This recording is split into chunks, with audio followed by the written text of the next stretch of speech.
And welcome to this. I can't say Dawn Busters, it's still dark, even though it's 6 a.m. But taste challenge. I have two Kentucky straight bourbon whiskeys. This is the most famous one, Jim Beam Kentucky straight bourbon whiskey. No official age statement on the label, but then the website says it's aged 4 years, but it's not labeled 4 years. And I think that's done. Well, Jack Daniels on their tour told us that they don't put the age statement on the label because it causes an extra tax they have to pay. He must know what he's talking about. But anyway, this was introduced not 1795. The company, yes, Beam Distilling does go back to 1795, but this was introduced in 1938, named after one of their leaders, owners, however you say that. James B. Beam Distilling Company, which is now, for the last 12 years, a subsidiary of Suntory Global Spirits of Japan. So the Beam family does not own it anymore, although they are involved in it. Okay. You can see it's amber.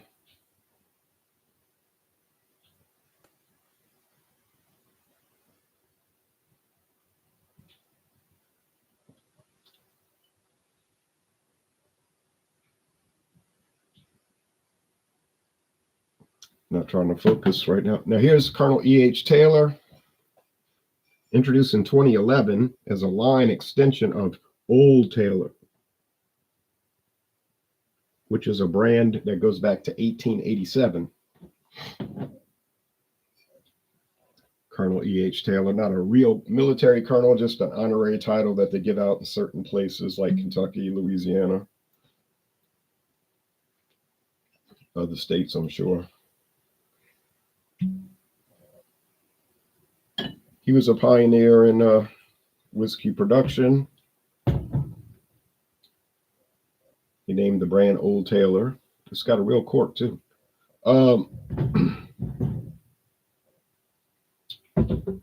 Apparently he was involved with getting the Bottle and Bond Act passed to ensure quality in whiskey. And there it is, deep copper. I do sound bad, but I feel so much better. I'm never horrible, really. It's just blowing my nose 1,000 times a day was like running like a faucet. That doesn't make you feel too, but never did develop much of a cough, so thank goodness. Thank God for that. But I'll show you the website. Taylor didn't run it for long. He ended up selling to another guy named Stagg, and then it went through so many ownership changes until Sazerac got a hold of it, and they renamed the distillery. I think it was 1999. They renamed Shenley Industries to Buffalo Trace, and then they came out with Buffalo Trace bourbon and all of that.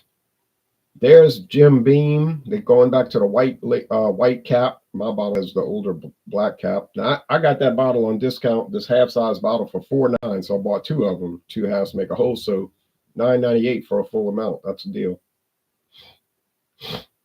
Now look what it says. Age twice what the law requires. For Kentucky straight bourbon, well, any, doesn't have to be Kentucky. Straight bourbon has to be aged at least 2 years. So it's saying twice what the law requires. So they're indirectly telling you it's 4 years. Trying to avoid that tax situation, which they would have to pass on to you, and they're trying to keep the product priced. So they only allude to the aging. Smart, I guess. I'm sure you recognize this bottle. The world's #1 bourbon. Best-selling bourbon in the world. Now you see the taste is kind of in the middle, a little bit heavy on char, but not heavy on grain or sweetness or oak or fruit. Now the kitten's crying. I had to put her out because she was really wild. Now here's E.H. Taylor, Colonel E.H. Taylor. A true sipping bourbon. You're going to get a lot of heavy charred oak on it. It's really a delightful flavor. Awesome. They still make the Old Taylor. They don't acknowledge it. I don't know if they make variations of Old Taylor because they used to have an Old Taylor. It was Old Taylor bottled in bond. It probably tastes very similar to this. And you didn't have to track it down and get in a line and be on a waiting list to get it. Mash bill number 1, that's rye. But they definitely still make Old Taylor 8. And for back starting, I think in the 1950s, like 1953, they came out with an Old Taylor 86 proof. I was looking at the old advertisements, and they were like, here's a milder version. Some of y'all don't like the super high proof and so forth, or the high proof because 100 is not super high. And but that company went through so many ownership changes that you didn't see any ads after, like, say, the 60s. I'm gonna let you in, but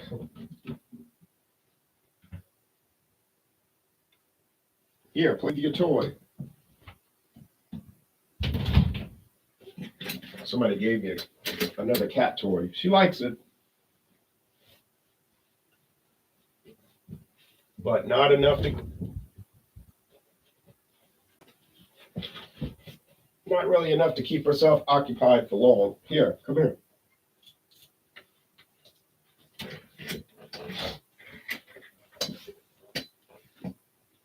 Shorty jumped on me and cut my finger earlier. Had to stop the bleeding. She'd rather jump on me than the toy, honestly. Ow! Like, for instance, right now. Come here. You think that's funny, huh?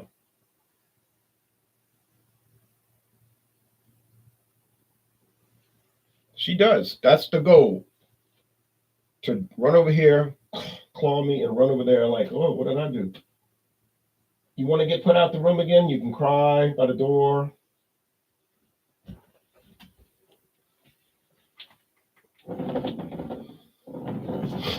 Had to put Crybaby out of the bedroom for like the last 3 hours of sleep last night because she would not stop bothering me.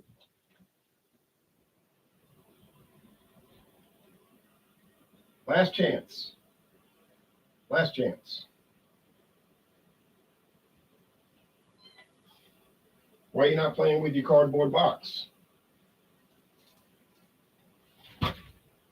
So I just shut the doors, and she didn't cry, thankfully, and I was able to sleep. But as soon as I woke up, she was running, oh, yay.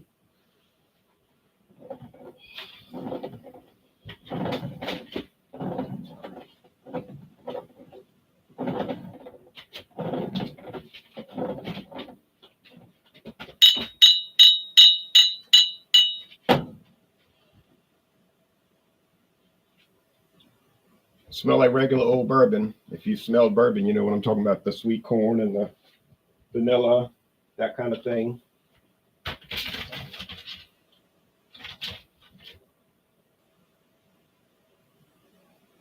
No aroma, really. It's not because of my nose. I never did lose my ability to smell when I had this cold, but it's just doesn't have a lot of aroma. It doesn't have much happening, which is making me think it's the Jim Beam. Now, the Evan Williams yesterday evening, no, obviously Evan Williams did not win, but it competed. It made a case for itself. It was like, hey, it's not the greatest thing in the world, but it's a great value. And I was doing the green label Evan Williams, which they don't even talk about on their website because they probably don't want people to know about it, except to stick it on the shelf and people buy it. They want people buying the 86 proof Evan Williams, and I understand that. It's a little bit more money, not much, a little bit more money per bottle. You love your, says William Macedo, love your vids, man. Very calming. Oh, thanks. Calm with this going on? Might be calm for you. When I grab you, you're going out the room. So come on, stop hiding. But come here. Come here. Come on.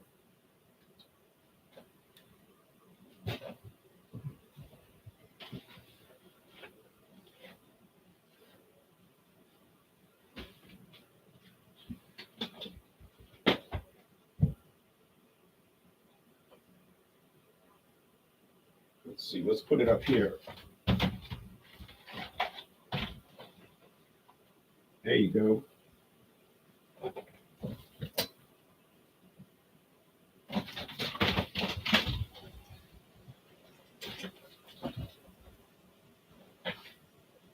It's not gonna really work. All right, taste time. That box contained a scratching pad. It's a big cardboard thing. They're supposed to scratch it. She won't scratch on it.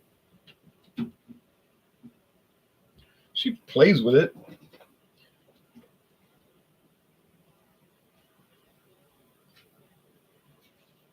Supposed to put catnip on it. All she want to do is eat the catnip off of it. And she never will scratch. It's perfectly new. She won't scratch on it. She wants to scratch on this leather office chair, which you can see is deteriorated. I don't care if she ruins it. But I can't get a new chair. She'll scratch it up.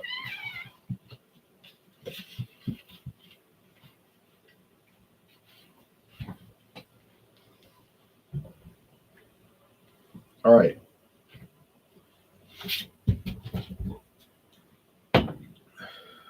That's the Taylor, I think. Let's go over here. No, that's the Taylor. Okay, so you fooled me, Jim Beam. The Beam had more aroma, which I'm shocked about. Although it's easy to get distracted in this situation, but I know what I was smelling. Shockingly, the Jim Beam had more aroma. Not as much flavor, though. But you don't buy whiskey to smell it. You buy it to taste it. So the Jim Beam will fool you out of the gate because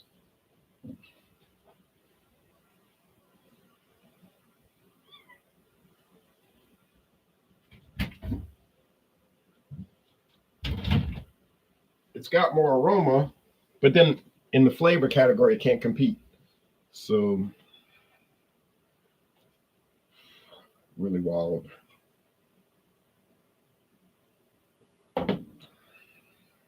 The tail is just so much richer. Rich, charred oak, sweet corn. You want to say candy corn in some ways. A lot of bourbons have that. I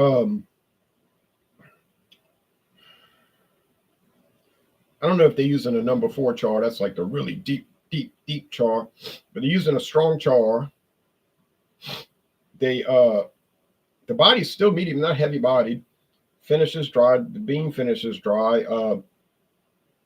They're both good products, and I know some people don't like Jim Beam. You know, that's the thing. But I don't have a problem with it. I like it. I wouldn't go crazy over it. I don't go crazy over it. I never did. I thought the Jim Beam Choice was nicer, the charcoal filtered Jim Beam Choice, the old green label. Unfortunately, they discontinued it 9 years ago. So that's the end of that.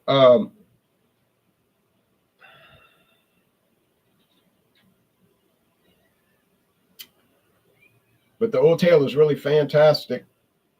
I'll give them a score now. Oh, I didn't even look at the tags like I need to, you know, but I'll do it officially. I got it right. Although I had it wrong on the aroma, remember. The aroma got me.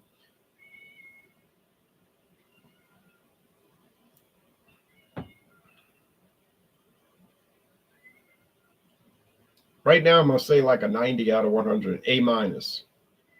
The quality control, quality standards is very high. I know they shut down one of their distilleries for this year. They had too much product, not enough sales. Bourbon is down these days, down. But it's an old reliable. Most people buy it for mixing. That's fine. You can sip it as I'm doing now, and it's enjoyable. It's not going to really like say make you fascinated. You're just going to sip it and say, it's regular old bourbon. It's exactly what it is. All right, here.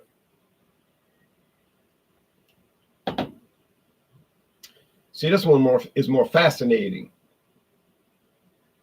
The taste level is up here, not here. You know, it's just, wow.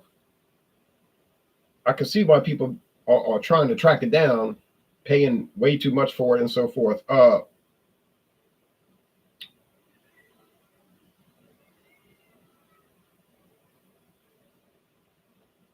It's nice. I would like to try the other variants. Don't know when that will ever happen. Probably not in my lifetime, because I've got, like I said, 18 unopened bottles of bourbon in the house right now. And that's a feasibility issue.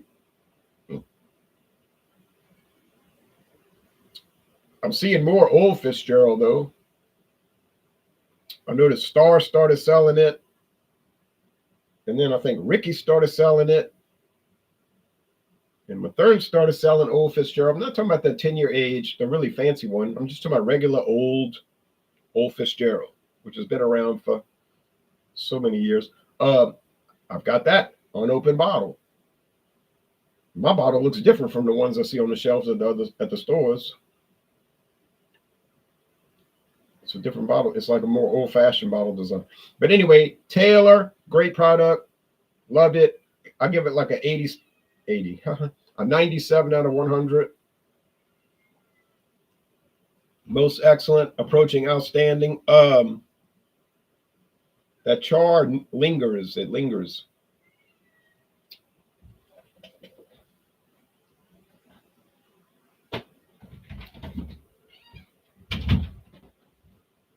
Get up there.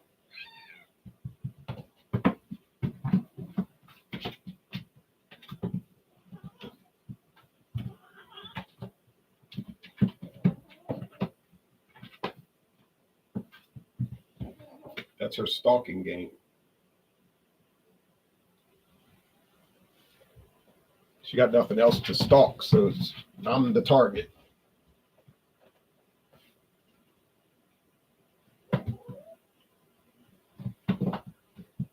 Not the book. Not the book. I knew that was coming. All right. Well, anyway, you can see the fiasco, the chaos. Cats and bourbon. Interesting combination. I did not go buy this kitten. I did not ask for this. The car wash found her when she was real small, probably still drinking milk, nursing, and they were like, "You want to take her because we found her?" A, I did not want to take her, but B, I felt sorry for her. Looking at her laying in that barrel with a bunch of shop towels in the sun on October 21st, 2025, and I'm like, I know what this is going to be, a major headache, but I'll do it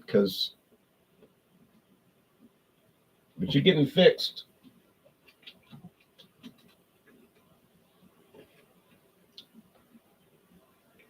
Great product, great product. Is it going to beat every other bourbon I have? I can't imagine it losing. What other bourbon is going to beat it? I'm thinking about the ones I have. No, nothing. No. Now, the Old Taylor is probably about as regular as it comes. If you find Old Taylor, the original, although it's really not the original because it's 80 proof. The original was 100. Then they dropped it to 86. It had an 86 proof offering. Now it's 80. They're probably just keeping it on the market to keep the trademark going.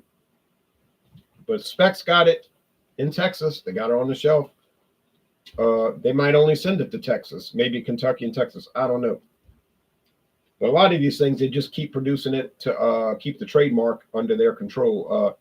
I've heard rumors that Falstaff is produced every 5 years.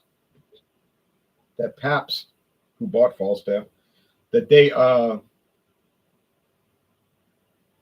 will make a batch and they'll sell it like in Southwest Texas, one of these border towns and a few grocery stores. And then when it's sold out, you don't see it again for 5 years. And then they can say to the trademark office, well, we still make it. Because if you go a certain number of years and you don't make it, you lose the trademark, right? It goes into public domain and then anybody else can trademark it. That's what happened with Captain Marvel in comic book world. Captain Marvel. DC Comics took control of the Captain Marvel trademark, I believe in 1952. Come here. And they didn't want to have Captain Marvel as a character. They didn't care about Captain Marvel. The only reason they took it over is because they wanted to destroy it because it was a competitor against Superman. So, but they were goofy in a way because they took it over and they did nothing with Captain Marvel from like 1952 to 68. So that might be like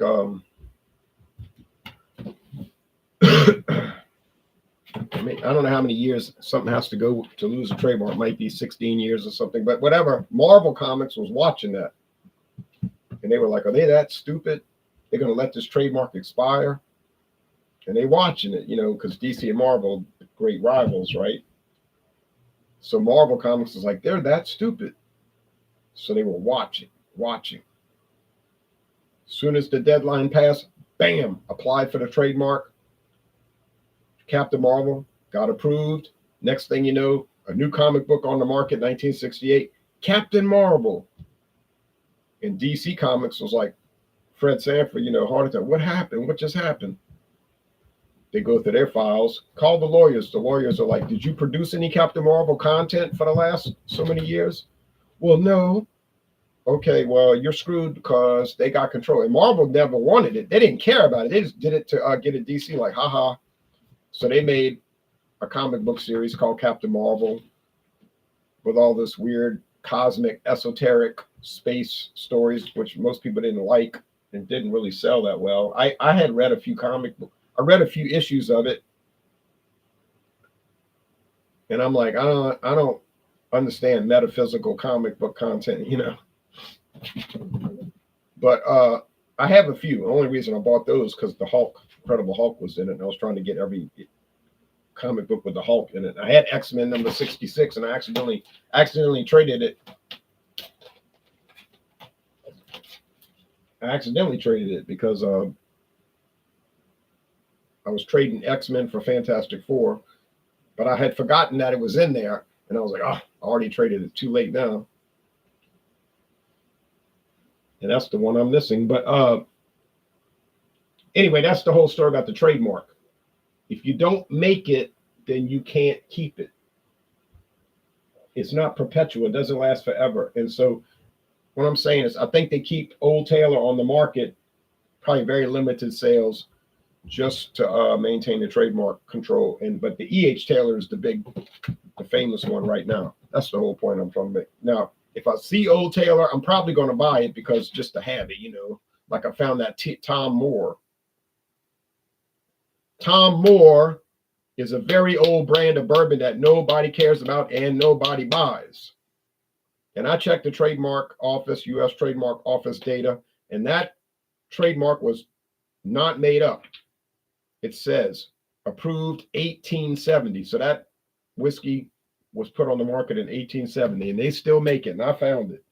Although if I'd have been smart, I could have gotten it for $12.99 instead of $14.99. But anyway, I bought it, and Sazerac Buffalo Trace did the same thing with Tom Moore. Now they make a special series called Thomas S. Moore, which is kind of like Colonel E.H. Taylor Jr.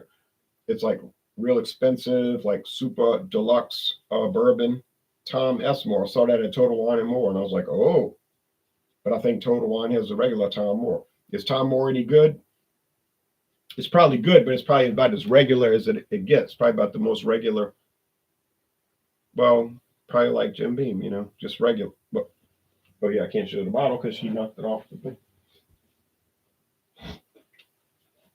So anyway, I'm gonna go through all the bourbons, the Gooderham and Wirtz, all the ones I have, and then and E.H. Taylor's going to win them all. And then I'm going to pivot into Canada. We're going into Canada.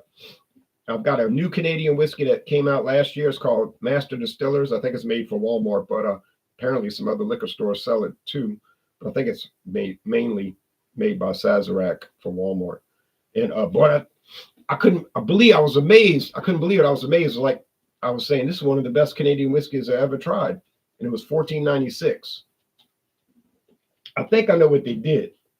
They had this big trouble with bourbon in Canada because of President Trump wanting to make Canada a state, which that doesn't even, it wouldn't be the 51st state. It would be 10 new states. Okay. He needs me as an advisor. I'd like to advise him, but it wouldn't be the 51st state. It would be 50 new states. I mean, 10 new states. So you'd have 60 states. You know, each province would become a state. That's fantasy. That's not going to happen. But if it did, that's how it would be. You know, it would be, how do you put 60 stars on a flag? But you couldn't have a state that big, you know, with 25 million people, 30 million, 35 million people. But it would be, I knew what he meant, but the way he phrased it was like, I was saying, what? Because Canada is made up of 10 provinces. But when they got so angry with him, you know, they were saying, oh no, we're not going to drink bourbon anymore because it comes from America. We hate America now. So I talk to people in Canada, they say they can get no bourbon anymore. They go to the liquor store, it's none on the shelf. So these Canadian distilleries, which are owned by people who are not Canadian, like Crown Royal's owned by people in London, and Canadian Mist, Collingwood Distillery, and Canadian Club, all those are owned by people outside of Canada. Alberta Premium, owned by people outside of Canada. But I think they started making mimic bourbon, like whiskey that tastes exactly like bourbon. But technically it's not bourbon. In reality, it is bourbon, but it can't be called that because of a regional designation. It has to be made in the USA. I said in my solo video, I said, if you try this Canadian whiskey, if you just gave it to somebody, say, try this, they would taste it. Well, what is it? Where's it from? Just tell me what you think it is. And they would probably say, well, that's a good bourbon, you know, that's a really good bourbon. It has some charred oak, but it's not. It's Canadian. If you went to Detroit and you made a whiskey that was 51% corn and you aged it in new charred oak barrels, it would be bourbon. If you went 1 mile across the river to the Hiram Walker Distillery, you made the exact same product with the exact same guidelines, it would not be a bourbon because it's made 1 mile across the river. It wouldn't have to be a mile. It could be half a mile. But I think the distillery is a mile. But so technically it wouldn't be a bourbon. So that's kind of like cognac and French brandy. It's the same thing. All right. But it has to be within this spelled out territory to be a cognac. And I have one of these French cognacs in the cabinet. I have a French cognac. A French brandy in the cabinet. It's a French brandy. It's made across the street. They say it on the website. It's made across the street from the cognac region, so it can't be called cognac. It's called French brandy, even though it's made exactly according to the cognac guidelines. But since it's like I'm on this side of the street, I'm cognac. It's across the street, so it's French brandy. Burning Bush's channel says, "Glory to Jesus Christ." Well, I agree with that. So we're in agreement there. Anyway, although that's not really related to the video, but I get a lot of comments that are not related to the content. But anyway, Jim Beam can't compete, but we knew that before the video started. Even with the cat causing disruption, the kitten, obviously no one on the planet thought that Jim Beam had a chance against E.H. Taylor. Now, what about the elevated Jim Beam brands? Because, you know, Jim Beam does not just make cheap, inexpensive grocery store bourbon. They make expensive ones that you have to wait in line for and all of that. Could those compete? Well, I would assume they would compete. But considering I never had them, I don't know that. And now that the video is coming to a close, the kitten's getting sleepy. So now she's going to relax.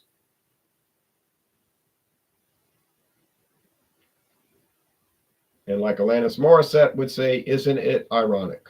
All right. All right. Well, y'all take care now. Bye bye, everybody.